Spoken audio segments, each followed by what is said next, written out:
আসসালামু আলাইকুম বন্ধুরা, কেমন আছেন? আজকে আমাদের প্রতিষ্ঠানে একটা ডেল 3521-এর একটা আনকমন সমস্যা নিয়ে হাজির হয়েছে কাস্টমার। তো কাস্টমার বলতে একটা দোকানদার ভাই, উনি এই ল্যাপটপটা সেল করছিল, করার পরবর্তীতে ব্যাটারি চেঞ্জ করার পরে this battery charging is temporary disable F2 F1 চায়। তো আমরা যখন এটার যে বায়াস মোড আছে, বায়াসে ঢোকার পরবর্তীতে আমাদের এই ইরুটটা মারতেছে। তো উনি আমাদেরকে হার্ড ডিস্ক দেয় না, পাশাপাশি বডির কিছু অংশ দেয় নাই। আমরা যখন ব্যাটারির হেলথে গেছি তখন লেখা আছে this battery is temporarily disable, please turn of the computer এবং এসি। আসলে এটা কোনো রিলেটেড ইস্যু না, এটা মূলত সফটওয়্যার রিলেটেড ইস্যু। অনেকে আমরা হার্ডওয়্যার না বুঝে ঘাটাঘাটি করতে পারি, কিন্তু আমাদের এই সমস্ত সমস্যা সমাধান হয় না। তো উনিও একজন দোকানদার, তো আমাদের কাছে দিছেন। তো আলহামদুলিল্লাহ, আমরা এটার যেই বায়োস আছে, এটাতে মূলত 3টা বায়োস।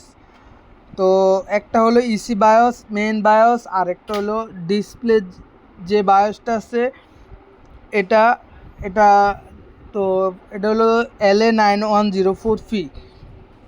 তো আমরা এই তিনোটারে নতুন করে এডিট করছি, করার পরবর্তীতে এই যে ইরোরটা দেখাইতো ফিক্স হয়ে গেছে। তো যাদের এরকম রিলেটেড ইস্যু আছে তারা আমাদের সাথে যোগাযোগ করতে পারেন। তো এটা আমরা যখন সমাধান করছি, করার পরবর্তীতে আমরা এখন পাওয়ার দিব। তো এই যে এখানে লাল বাতি লাফাইতো, এটা লাফানো বন্ধ হয়ে গেছে এবং এটা অন হয়ে গেছে সাথে সাথে। আগে তো ওই ইরোরটা মারতো। তো দেখা যাইতেছে যে যাদের এই সমস্ত সমস্যা আছে তারা আমাদের সাথে যোগাযোগ করতে পারেন। আর এখানে হেলথে লেখা আছে this battery is performing normally. তো আশা করি যারা টেকনিশিয়ান ভাই আছেন বুঝতে পারছেন যে এগুলা কিভাবে সমাধান করতে হয়। তো দেখা হবে নতুন একটি ভিডিওতে, সেই পর্যন্ত ভালো থাকবেন, আল্লাহ হাফেজ।